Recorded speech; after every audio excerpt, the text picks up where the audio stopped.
Hello, everyone, and welcome to the Enlightened Society channel. Today on Enlightened Conversations, our guest is Ms. McKenya Collins. Ms. Collins, thank you so much for coming with us today. Absolutely. Thank you for having me. Yes, ma'am, of course. And my first question for you would be, what inspired the idea of becoming a life coach? Ooh. So I have always been a lifelong learner. For as long as I can remember, I was the go-to person on the job, or the emergency person that people would call in the middle of the night, 3 o'clock in the morning, in crisis, to ask me questions about all kinds of things. In fact, some of my friends call me Google or Siri because I just know a whole lot of things about a whole lot of things. Yes, ma'am. And that kind of came about because since I am really an advocate of education and learning, and not just traditional education in terms of college and regular school, but just absorbing books and workshops and networking events and picking people's brains, actually having conversations with people. Yes, ma'am. It's kind of like what we're doing right now. Exactly. Right. Exactly. That has allowed me to accumulate a wealth of knowledge, and knowledge is power. We hear that all the time, Yes, right? Yes, knowledge is definitely valuable, and in this day and age, knowledge, information is a commodity. People are willing to pay for it, right? And so back in the day, over 20 years ago, I used to say, one of these days I would start making people pay for all the things that they had me do, whether that was the reviewing their resume, writing their resume, listening to a speech that they had to present, Right. or on the job where they would add additional tasks to Yes, my ma'am. responsibilities without actually paying me additional money for it, right? I knew that I wanted to be valued for my contributions, and I wasn't feeling that. So I said, one of these days, I'm going to make people pay for all the things they have me do for free. And in my pursuits of knowledge and education, I actually attended an event that was facilitated by a life coach. And as she was talking about what she does, I was like, oh my gosh, that sounds like exactly what I've been doing all along. For free. And so, exactly, for free. And I was really just on fire after that. I was so inspired by what she had to say and what she did and how she was helping people. And that was really important to me too, because I wanted to make an impact in the world. I wanted to be able to change people's lives for the better. And I had already been doing a little bit of that anyway, just naturally so. Because I do think, after especially researching and then now having been in business as a coach for over 20 years, that was just something that was naturally in me. It was a talent that I had, a skill that I had, and no one had to teach me how to do it. I was just doing it. Wow. And so I started to do some research and trying to figure out, well, what's this coaching thing about? But at the time I started, nobody was doing it. And so there was very little information available about coaching itself. And even the organizations that were regulating coaching per se, there wasn't a whole lot of information even on that. And the more research I did, I realized that those top 2 organizations were actually founded by the same person. Wow. So and it was Monopoly. a person just like you and I. So I just decided, you know what? I have all of this experience in education, in information science, information technology, and it was still fairly new. The internet was new. Right. Computers were new. I was one of the first people that I knew of who had a home computer.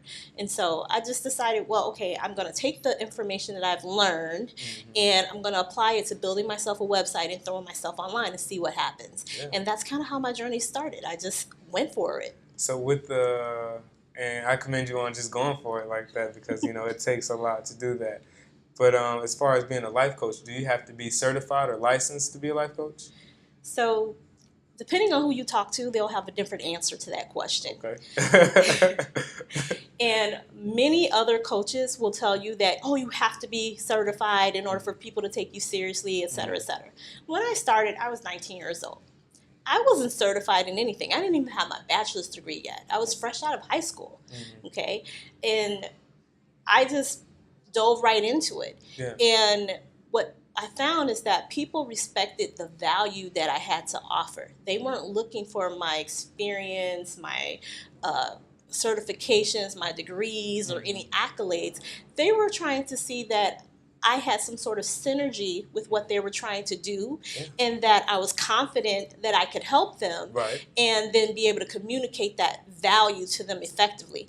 And so to this day, after, again, being in business for over 20 years, the only people who ever ask me what my credentials are other coaches, speakers, and authors. Wow. So, like, your clients are not the ones to say, well, you know, what experience do you have again? They just absorb off the information that you give them. Yes, because I really try to deliver value within the first couple of minutes of meeting me. You know this because you attended one of my workshops, and within those first 10 minutes, you got something right off the bat. And so I try to make that impression everywhere I go. You know, I joke all the time that I should copyright coins because I manifest change wherever I go. Copyright coins. But that's good that, you know, you can give off that value, because a lot of people will think, well, I'm not certified and I don't have a license, you know, what do I have to offer?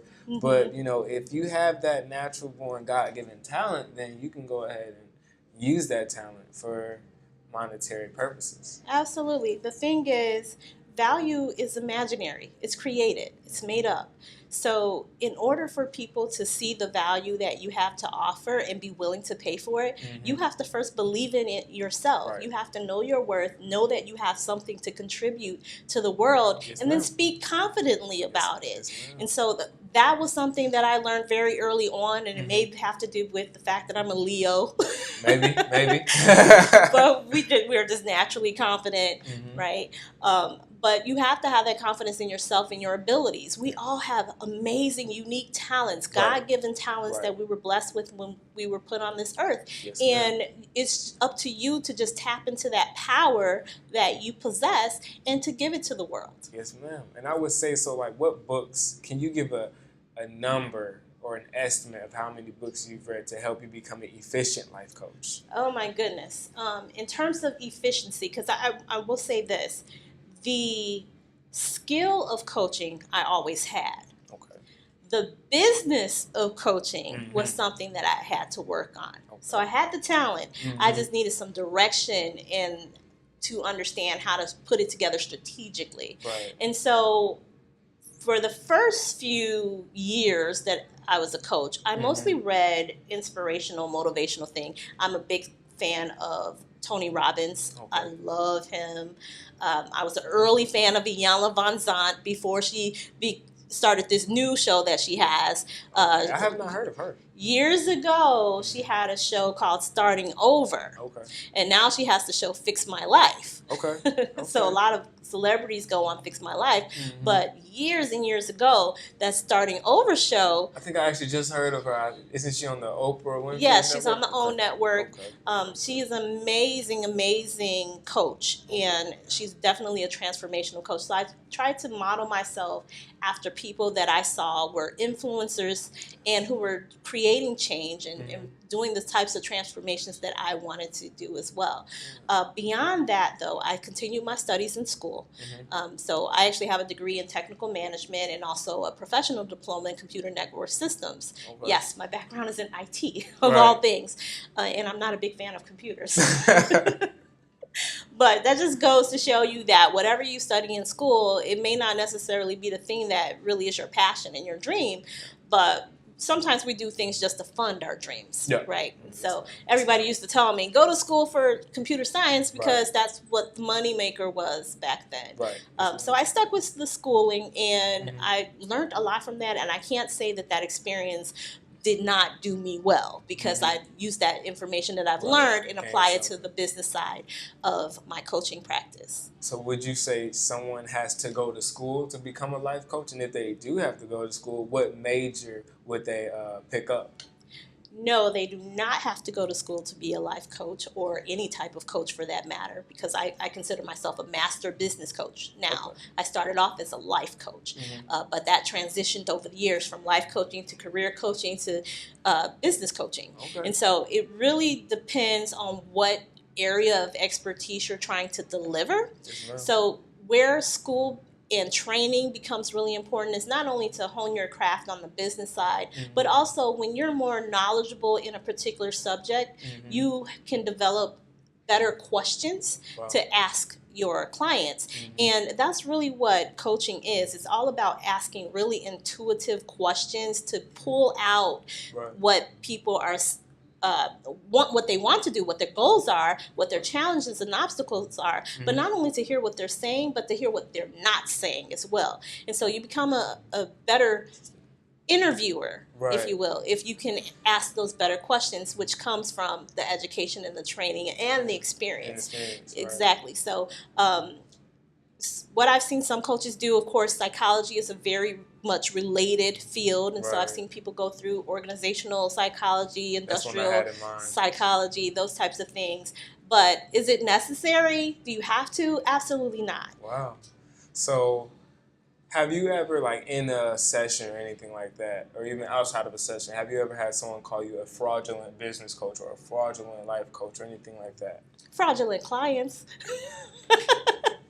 You know, they business owners tend to chase dollars, especially when you're new. When you're new to entrepreneurship, you're chasing the dollars. You want to make money in your business, and I totally get it because you need money, right? That's why we do this. At least that's one of the reasons why we do this. But all money isn't good money, right? And so being in business, it's part application of theory and part gut and intuition. Yes. And so whenever I've had in my gut, in my intuition, that something wasn't right, it would have been better to walk away from the situation. Every time I ignored that gut feeling and took on a client that right off the bat I had some sort of negative feelings, or sometimes it wasn't negative, it was just something I couldn't put my finger on, but I knew that there was some dissonance there, something that just wasn't quite right. They didn't gel with my spirit. And coaching is such a personal thing, no matter what type of coaching it is, whether it's business coaching, entrepreneurship coaching, life coaching, career coaching, it's really personal. You get into people's lives. And so you need to have that type of synergy with your coach in order for it to work well, because this person is going to be your confidant. You need to have exactly. So you need to be able to trust them and build up a rapport. So right off the bat, if I felt that something wasn't right, the best thing would have been to walk away. And the times that I didn't, it almost always bit me in the back end. That was a good saying. I was also going to ask, okay, so how do you determine whether or not the advice that you're giving is efficient? Do you judge by results or based off of their results, or do you just say, well, you know what, I gave it my best and I feel like that's enough? Okay, so that brings up the difference between a coach and a consultant, because coaches don't give advice. Instead, what we do is we try to pull in the natural talents and abilities that you have within you and clarify your vision, allowing you to define really concrete, smart goals, and then we hold you accountable to reaching those goals. A consultant is who gives advice. So it's really on the client in a coaching relationship to put forth the actions that they have committed to when we define their goals together. So in a coaching journey, in a coaching situation, the client needs to take ownership of whatever actions and then implement them. So how I know if it's actually working is if they're doing the work. Wow. Okay. So then that's a good explanation, because I didn't know the difference between coaching and consulting. So when would you say one should go to a consultant, and when would you say one should go to a coach? Okay, so both roles are really important, and I actually wear both hats in my business. I am a consultant and a coach, as well as a trainer. So the way I decide what needs to happen and how I help my clients decide what needs to happen, if it's all about the decision-making, about you building business acumen, or understanding the direction, clarifying your vision, goal setting, those types of things are perfect for a coach. If you're struggling with an obstacle, roadblock, if everyone around you is telling you no, so you lack a support system, that's when you would go for a coach. The coach is going to help you to overcome all those obstacles, those Right. challenges, clarify your vision, and help you to be held accountable. And not only that, support you and celebrate you in your successes. They become your personal cheerleader, so to Right. speak, when you have no one there. And that's really important. That is very important. Very important to have someone in your corner who just kind of gets it, right? And doesn't have any bias or opinion about your direction. I like to use the example, if you were to tell me as my client and me being your coach that you wanted to jump off of a skyscraper, Yes, ma'am. I'm not going to say that's crazy, what's wrong with you? Instead, I'm going to ask you questions to help you to evaluate if jumping off that building is going to achieve the expected outcomes that you desire. Right. And if after we have that conversation, you just still decide, then I might refer you to a psychiatrist, but I'm not going to... Just don't let me leave the building. Do not let me leave the building. I'm not going to hold that against you in any way. And so that's what a coach does. Why you would go to a consultant is because you have tasks, projects that need to be accomplished, or a specific problem that needs to be solved, and you don't have the knowledge or the resources in order to solve that particular problem or to fulfill that task. And so you would then look to a consultant who can actually put together the plan and either head the team, the project team that carries it out, or does the work for you. Okay. So it sounds like, to me, it sounds like you go to a consultant for tangible issues and you go to the coach for intangible issues. Yes, and they can work together. So you Yeah. can have both. A lot of business owners, entrepreneurs have both a coach and consultants. Consultant works on the specific projects. The coach helps to define the plan that might be presented to the consultant and then help you to be held accountable to everything that you set as a goal in whatever project plan you have. Wow. So my next question would be, as far as the consulting and everything like that, I would say, well, actually, aside from the consulting, what would you say is or has been the most unexpected thing that has happened to you in your journey? Unexpected. Unexpected. I guess the willingness of people to hear my voice. And what do you mean by that? What do I mean by that? So yes, in the beginning I had all this confidence and I felt that I had worth and that I would be able to get clients and that the business would work and all of that. But it surprises me how many people value what I have to offer and actually listen to me. This little black girl from the north part of Chicago, living in public housing with bad credit and all the issues that I had before when I initially started my business, that all of these people really gravitated towards my message, towards my story. That so they that was a saw good themselves. surprise. Yes, absolutely. I had no idea that my voice could be so powerful and that I could use it to affect change in the way that I have. And I think a lot of times we don't think our voices are powerful or can be heard, but I think it's in fact the opposite. Like if you, like you said, your self-worth, if you have knowledge of yourself, if you have knowledge of who you are, then yes, your voice can be powerful. Yes, so it's just been an amazing journey, and the people who are in my network, who I've connected with, who are willing to reach their hand out and help me, or those who are close to me through referrals, and it's been phenomenal. And I just can't believe some of the people I've met and some of the experiences that I've had, but it's because I was willing to step out and really work my business. Yes. That's amazing. And like when you're in the session, have you ever had a client give you good advice while you were actually coaching or supposed to be consulting them? Has that ever happened to you? So it's not necessarily that they give me advice, but through their journey and through the things that they reveal to me, I definitely learned something from every client I've ever had. And that's what continues to make me a better coach, is that every session becomes a learning opportunity for me as well. Again, I value education and the unique experiences, the unique perspectives that my clients have to offer and what they bring to the table, their problem-solving skills that are already present. I always learn something. Yeah. So it's you guys are helping each other. Absolutely. You learn from them, they're learning from you. Yes. and that's the way it should be. Yes. But okay, I was also going to ask, how do you deal with the journey, like the ups and downs, the good, the bad? How are you dealing with the journey? Well, I have a coach too. Wow. Okay. Every coach should have a coach, Yeah. and if you're in business, period, you should have someone who is part of your support system. Your inner circle needs to be filled with people who are impactful, who are unbiased, supportive, etc. And so I have not just one coach, but several coaches for Wow. different aspects of what I'm trying to do. Wow. So I definitely rely on my coach. I value my family. My family's really important to me. So my husband is definitely a huge support. Yes, he ma'am. has no idea what I do.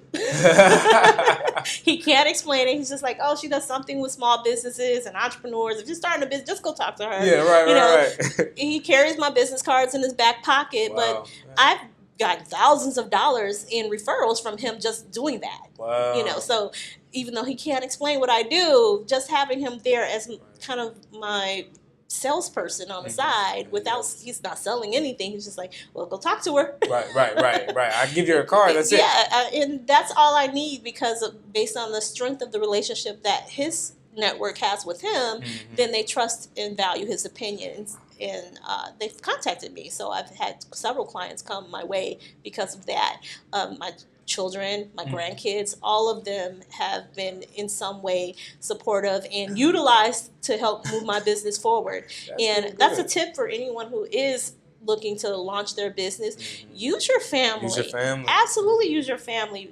They may not be the best customers, but they can definitely be the best support system in terms of assisting you, especially when you can't pay actual employees. Right. I definitely agree with that. Kids love to shred paper. Yeah, and I think you said that. You mentioned that before too, which is funny. And I also remember you know a lot of different languages. So why is it that you chose to learn a lot of different languages?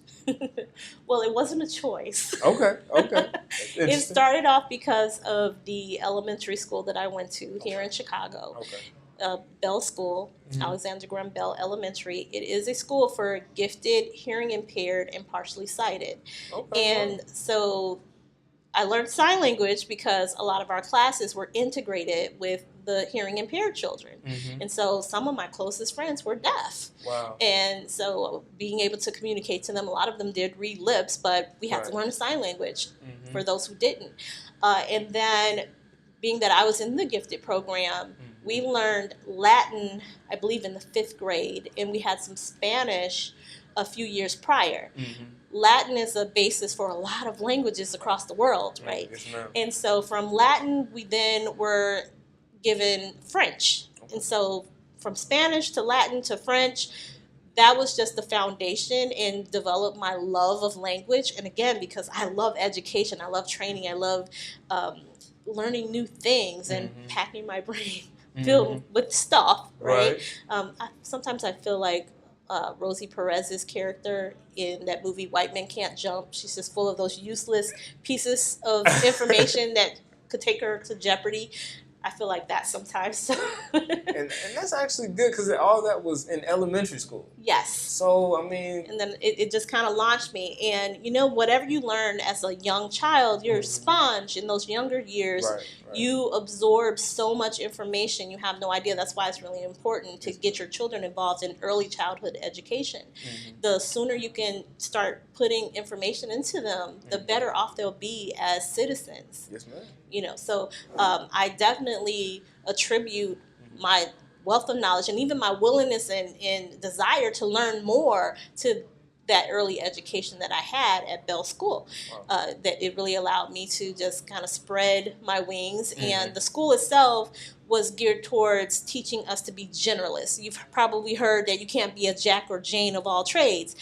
That was not the case there. We had a very well-rounded education, and I don't know why all schools don't teach in that manner. It shouldn't have just been something that was specific to the gifted students, per se. Right.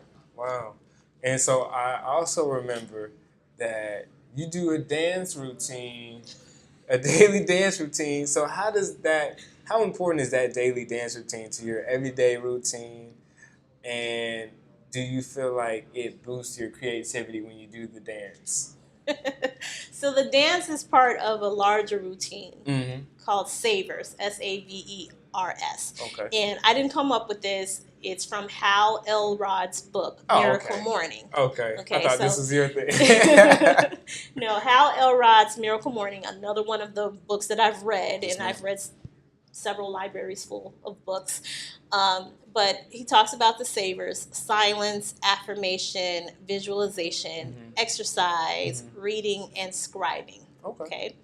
Savers. And so I do a dance as sort of my purposeful pause or my exercise as part of my savers. And dancing is just one of those things. It gets in your spirit, it gets in your bones, right? You hear a good beat, especially in something that really has a great drum behind it. You can't help almost but to move. It really speaks to you. And so that's, when I just think about exercising, that just sounds so boring, and it sounds like work, right? And I don't like to work. I like to play. Even in my business, I feel like I'm playing all day. Which is a good feeling. That's exactly, a great feeling because it's something I'm passionate about. And so dancing to me is one of those things that it's fun, it's entertaining, it's silly sometimes. You can laugh at yourself, you can do it with other people. So it has a social aspect to it, and you're burning calories. At the same time. And so do you feel that you are a creative person? Oh, absolutely. Yeah. Absolutely. I think all entrepreneurs are creative people. We can't help it. Ideas just pop in our heads 24/7. I keep a notebook next to my bed because I will literally get struck with inspiration at 2, 3 o'clock in the morning. And I don't want to lose it. I don't want to forget it. It's horrible when it happens in the shower because the paper gets wet. But definitely. Siri, Alexa, somebody take these notes. But yes, ideas pop into my head all the times, and not even just for myself, but for even other people. So I would say, what is something that you would want to be known for future generations? If you had like a quote to give future generations or just someone watching this, like what would you say Kenya Collins is all about? I transform dreamers into successful entrepreneurs. It's my mission statement. It's what I do. It's how I live life. In every action that I take, I'm working towards fulfilling that mission, transforming dreamers, people who have bigger than life visions and who want to stop wasting time, monetize their talents, and finally generate the income or the revenue that they really deserve because of their amazing, brilliant ideas. I want to help them to put it together in a business that they can achieve a monetary return on that investment. Yes, ma'am. Well, that is all the time that we have. Thank you so much for your